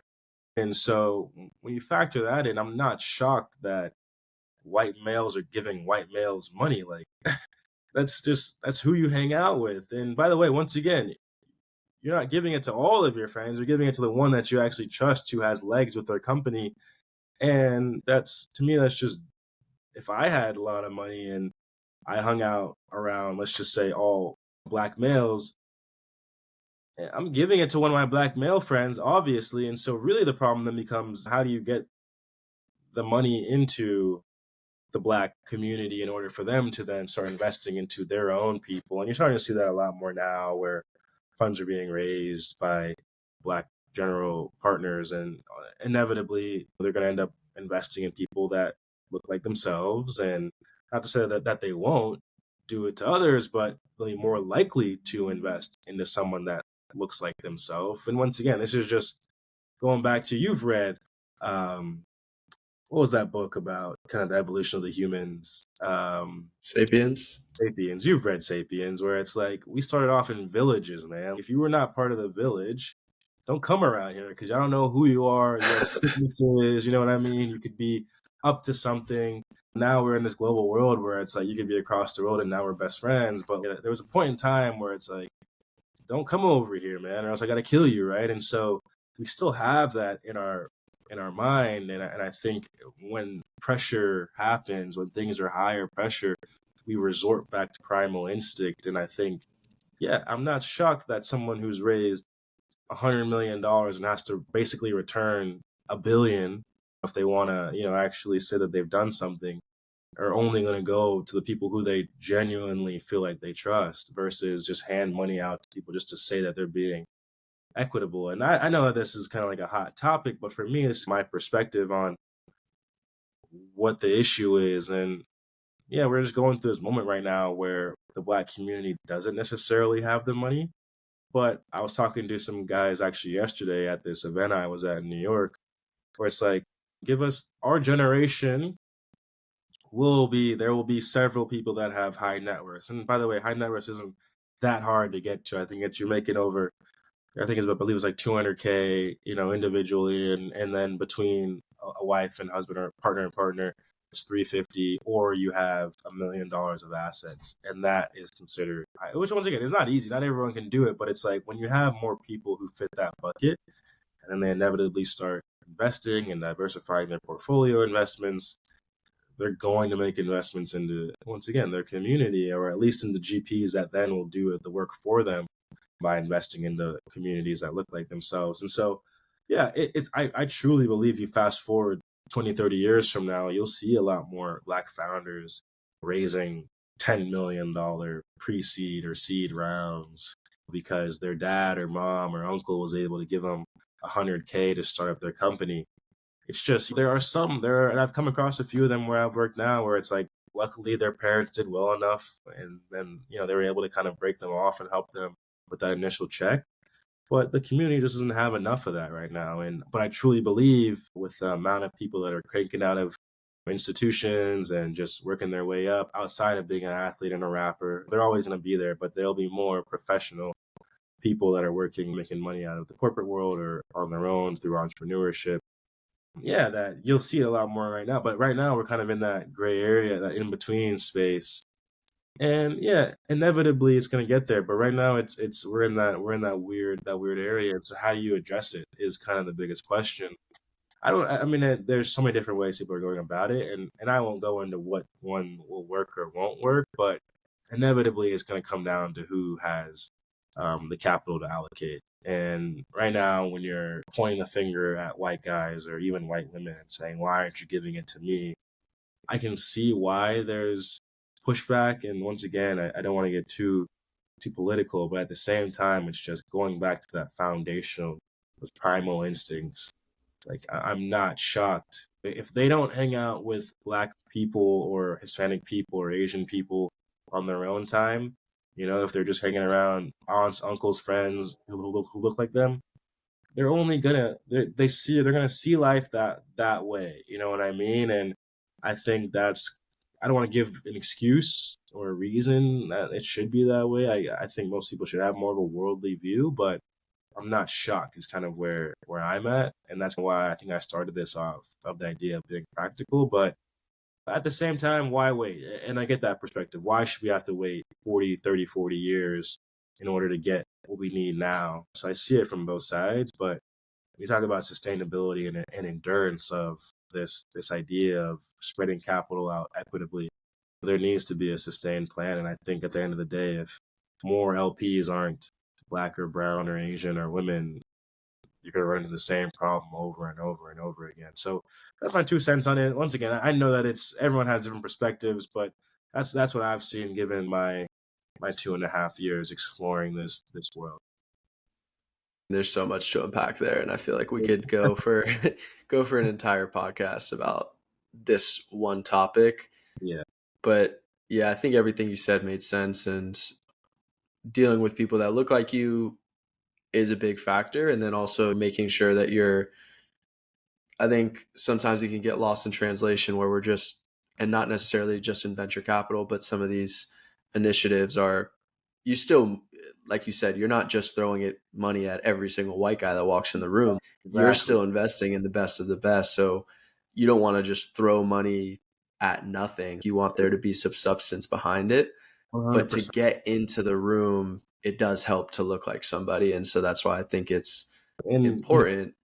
For sure. And actually, sorry to cut you off. The reason why the initial profile too matters too, because you'll see some white guys who don't hang out with Asians, but will still end up investing in an Asian or vice versa. But for the most part, when you think of an Asian or even a Hispanic, your first thought isn't negative. And I think, unfortunately, when it comes to Black, especially in America, there's been a perspective of negative. And so now you add that factor in as well, that connotation of whenever you do see a Black person, they're either rapping, an artist, or they play a professional sport. And if they're not in that bucket, then they're in jail. You know what I mean? And so for me, it's just, don't get me wrong, the Obamas of the world did exist, but for the most part, that's usually the 3 or 4 careers you see. And so, yeah, at the very least, that definitely factors into a decision for people to be like, all right, let me throw money at something. At the very least, let me throw the money at somebody who at least has a more positive connotation or at least reputation. And then you have to add in that factor specifically for Black founders that they're not necessarily not thought of in the best light just in general outside of entrepreneurship, which is unfortunate, but just once again the unfortunate reality that we live within. Yeah, and I think it's defeating if we pretend that that's not the reality. As unfortunate as it is, like you said, be practical and understand that that's the way it is. And what I was saying before is that's why it's so important to get people like yourself in Yeah, these rooms yeah, to just increase the presence and no doubt. um start shifting some of those narratives, start shifting that connotation. And Mhm. yeah, I mean, race is obviously a hot topic right now and a very delicate one, but Yeah, it's important to have these conversations and then again get into the same room and start diversifying your perspective for and sure. opening yourself up to different life views and upbringings and backgrounds, which I think we're getting there slowly Yeah, but surely, and yeah. you can always go faster, but It's better than w- it's always as long as you're better than yesterday, then I think that's okay. It may not be the biggest, exactly. but if it's an inch by inch, then that's what matters. And I truly believe, to your point, that that's where we're headed towards. But timing wise, that's really where the issue is right now. Yeah, and the last thing I'll say here, because we do want to Yeah, move into the next section, but cool. yeah, like you get more people like yourself in the room, and then you start to see it happen. I think we talked about it a little bit before. Is like if you don't see it, how do you know it exists, right? And so you have to have that person to look at, that Obama, to be like, damn, okay, I'm Black, I can be a president. I mean, If but all you've ever seen, and we're still yeah, waiting for that on the women's side, right? yeah, it's so Until true. you see a woman in the White House, it's hard as a female to believe that I can be president. And it's a Yeah, little that bit different, but for sure. For sure. Oh well, one side note, I say I truly believe in our lifetime we will see a woman president in the USA. I for truly believe sure. that's coming. But two, yeah, to your point, spot on. I've said this several times, and it actually applies to my own life. It's you need to see it. If you don't know it exists, like you have that, you're never gonna think you could do it. That's why all these kids think that they can be athletes or rappers is because they see that. Like, all right, they look like me at the very least. I can get there, maybe. But if you don't know that you could also be a lawyer or an accountant or an organizational psychologist, or for me, watching that guy in Philly, you know I what was I just mean? about to say, yeah, I swear to you, it sounds so. If I didn't have that experience, I really don't know if I would have thought that I could have become whatever I want to become, but it's like I don't think I would have thought I could become a tech entrepreneur. You know what I mean? Or at least work within the ecosystem of technology entrepreneurship. And so for me, it's to your point, you're spot on with, and I've said this 100 times, like you got to see it to believe it. And if you don't have that, and that's one thing I do say I do envy of growing up in this country is growing up, especially where I was, and you could probably vouch for it because we grew up in the same area. The policeman was white, the judge was white, the teacher. I've only had one Black teacher my entire life, Miss Nichols in Benito Middle School. I'll never forget her. Miss Nichols. You know her. Yeah, and so me and my dad go back and forth on this, but it's like when he grew up in Jamaica, the teacher was Black, the accountant, the lawyer, the prime minister. You know what I mean? And it's like you grow up with this perspective of, yeah, I can do that if I wanted to. When you grow up in a world, in my case, where that wasn't necessarily what I saw, what I did see was the rappers and the athletes. That's why I was so fixated on being an athlete early on, because I just like, all right, that's something that I know I could do if I push myself hard enough. And although it didn't end up happening, it was because I saw other Black athletes play soccer, even though they were probably overseas. That's why I thought I could do it, right? And so I think it's a huge thing now to be able to kind of these moments right here to let you never know if a kid's listening or watching and saying, "Oh, you could do that at 24, 25, join a venture fund." Like what? I thought that's I didn't know that was for me. And so things like that, moments like this are even though I find it hard to always share my content and myself, it's you never know who's listening and who may need to see this and could see either you or myself as a role model, or at least just someone that they can reference and say, all right, that's possible. And so super important is that believing, that seeing side. But how do you scale that? I'm not too sure. Um, but it's necessary.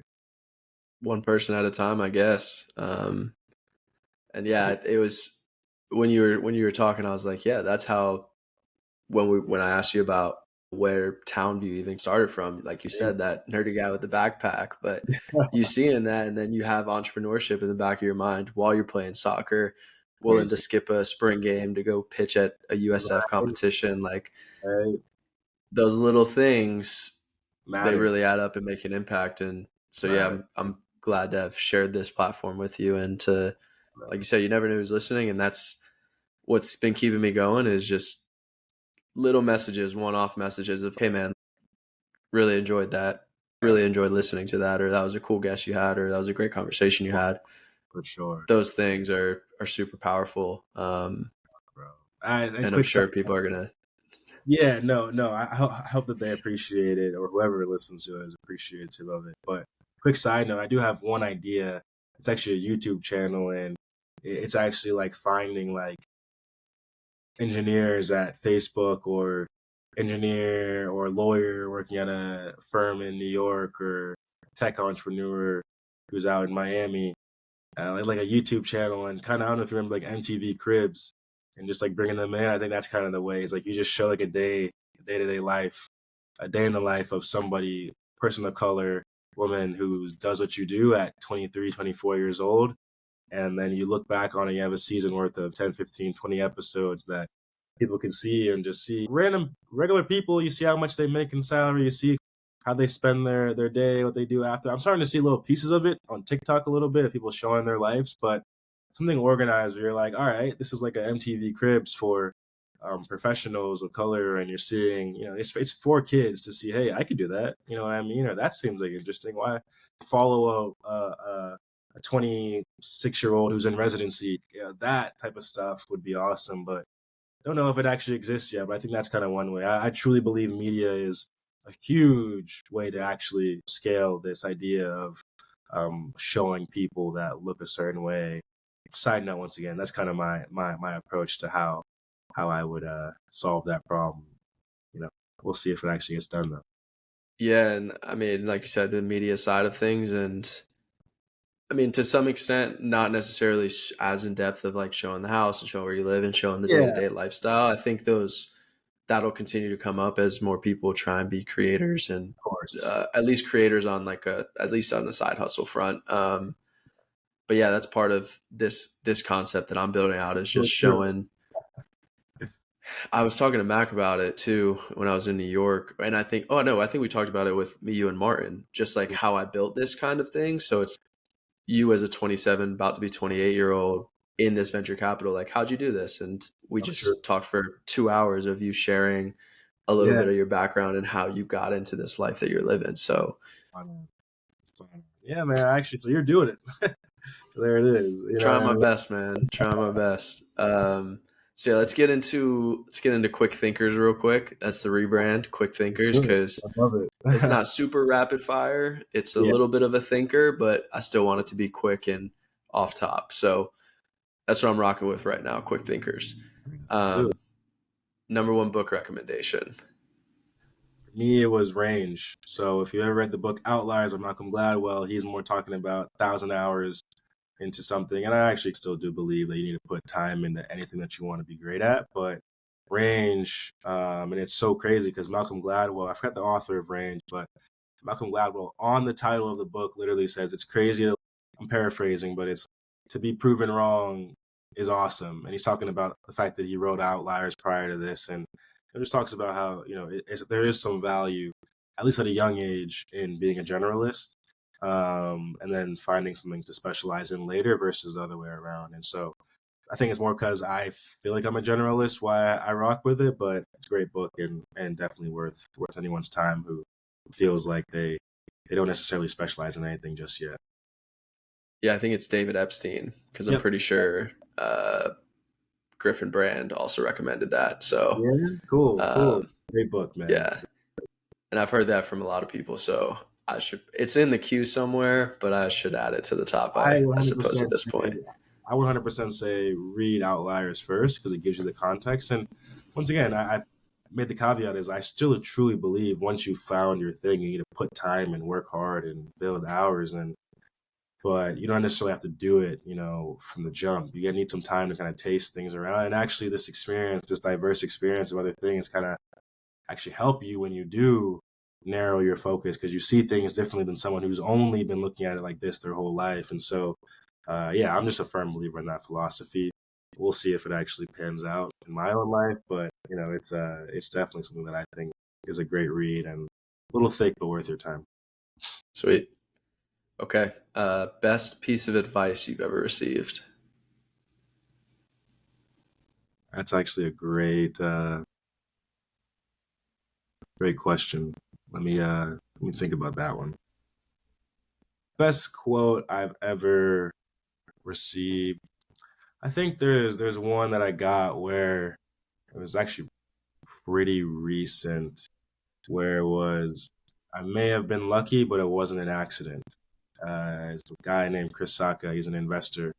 I look at my life, and you could just say played at a Division I school, had heart surgery, was fine. And it's like, don't get me wrong, there was some luck that was involved in it, but where I am now and just sitting in this role, it wasn't an accident. I had always had some interest in technology from, as you know now, 18, 19 years old.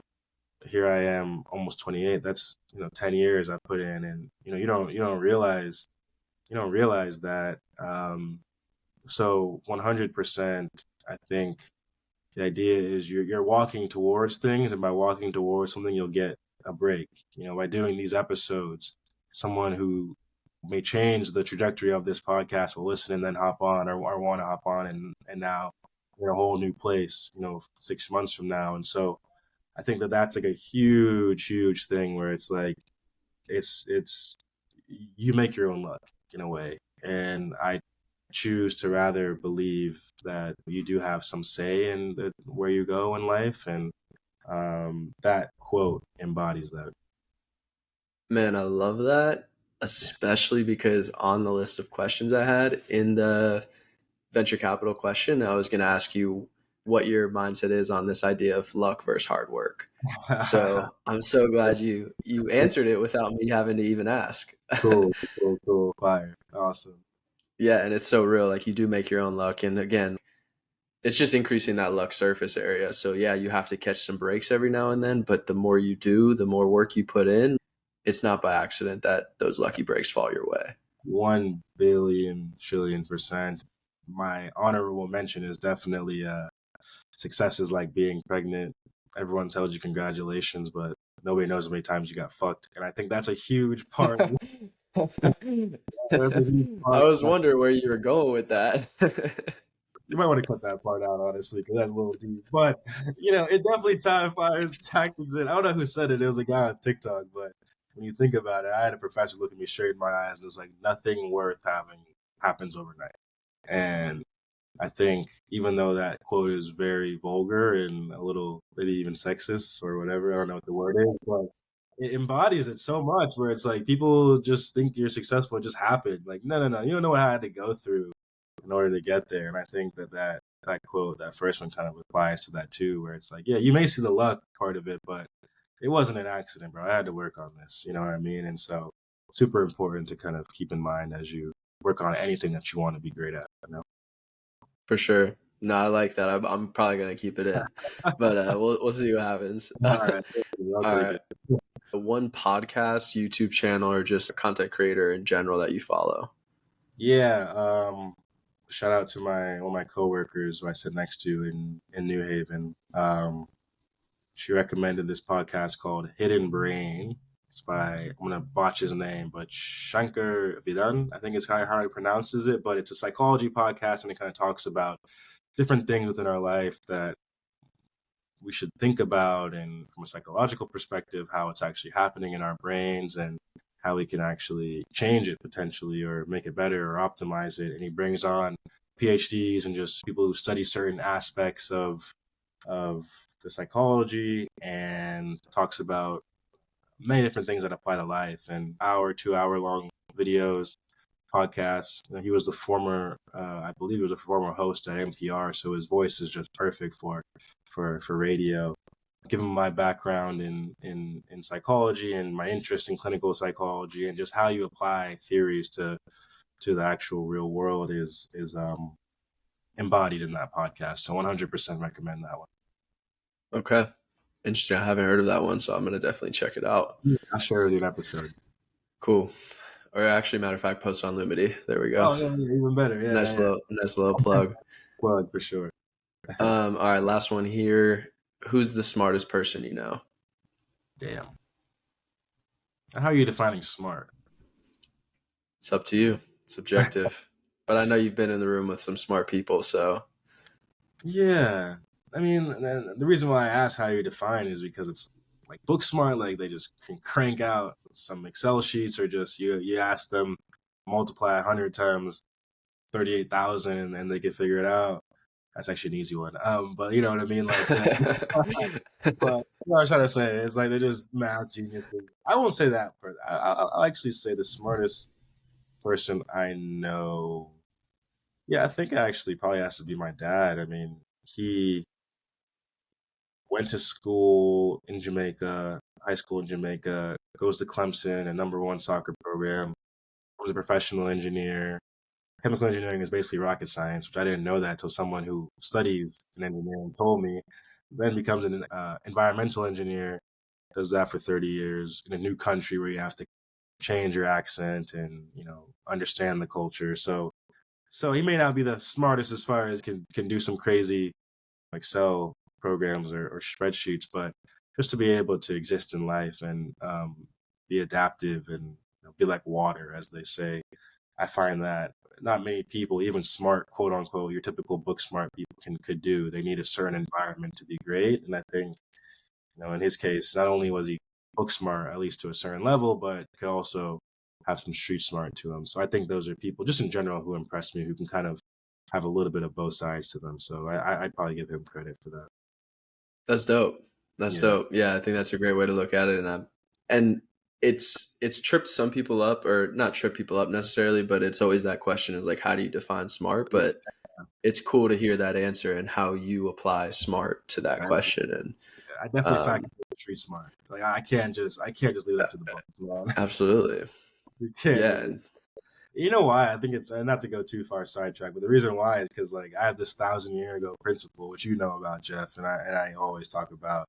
But the whole principle is that 1,000 years ago, how would this situation we're in right now be applied then? And I think back then, like, yeah, don't get me wrong, there were definitely book smart people who had their role, but like the ones who got things done and like went to go find the animal for the village to go eat, like those are the ones that were smart, but they probably couldn't add 2 + 2, yet you put them on the street out there and watch. And you actually see this in athletics all the time, especially, unfortunately, in football, where it's like these guys can't add, like literally can't add, can't tell time. But throw a ball in there and watch them show you their genius, right? And so I truly love that there's like this whole study of there's 7 different types of geniuses: musical, academic, kinesthetic.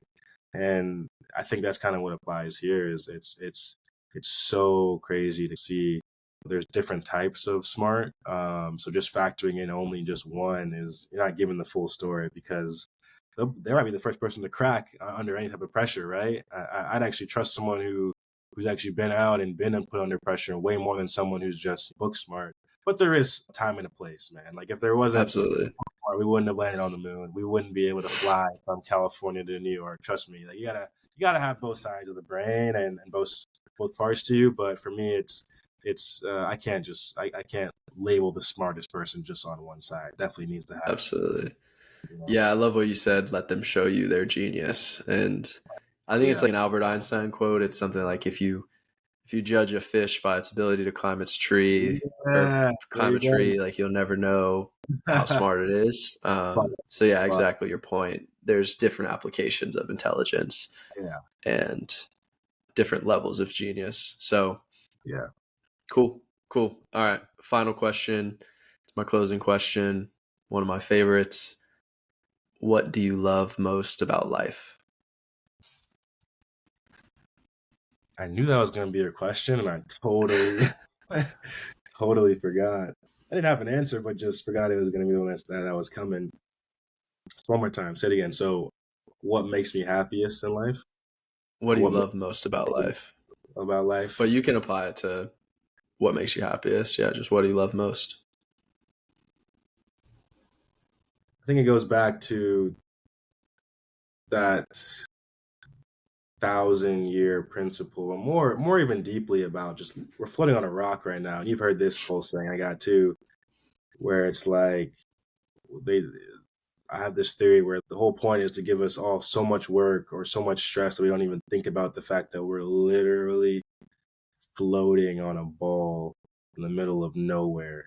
And so for me, what I love is the fact that you can kind of do, I don't want to say do whatever you want, but it's like you have the ability to take control of your life. And J. Cole has this line where he's like, freedom is just an illusion. That's my conclusion. And if it's not, then how do my people keep up ending up in jail? And the whole quote is basically just saying, technically, freedom is not real if you could lose it. Um, but in reality, it's like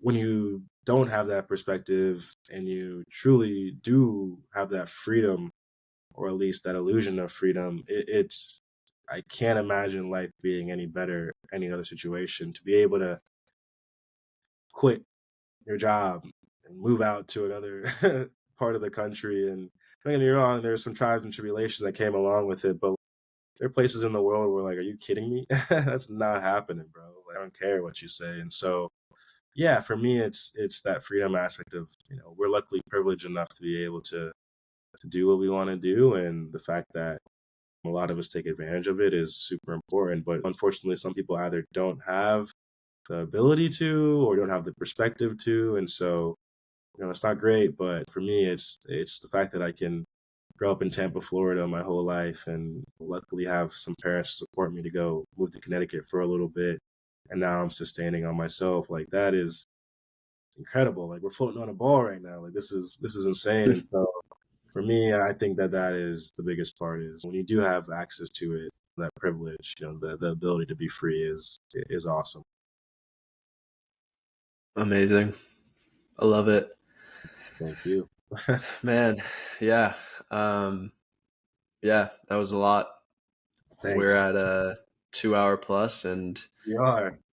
yeah, It's crazy. but yeah, man, it's jam packed with so much good stuff and a lot to unpack after this, and just to think on and ponder on, especially when I'm back in the editing side of things. But I greatly, greatly, greatly appreciate the time, the wisdom, the perspective, the insight that you've shared today, Yeah, and that you continue to share on our phone calls. We talked about it before we started recording. Like, we do this we'll anyway. go on just hour and a half, 2 hour Yeah, riffs on the phone, just calling each other on a random day. And so, pretty cool relationship we have. And like I said in my intro, one of my favorite brains to pick and thanks. talk through stuff. And Yeah, man. uh, It's vice versa. It applies vice versa. You're watching the evolution of yourself, man. It's from where you were to where you are now. It took a lot of learning, yeah, but more importantly, unlearning. You know what I mean? And not facts. saying that you're perfect, and not saying anyone's perfect, including myself, but it's like to reflect on yourself and say, all right, maybe that's not how I want to live my life, is super inspiring. And once again, this platform allows people to show their perspective on things like that. But more importantly, it stems from you and your thoughts. And so I appreciate the fact that you brought me on here, and I'm always down to support, man. I appreciate it.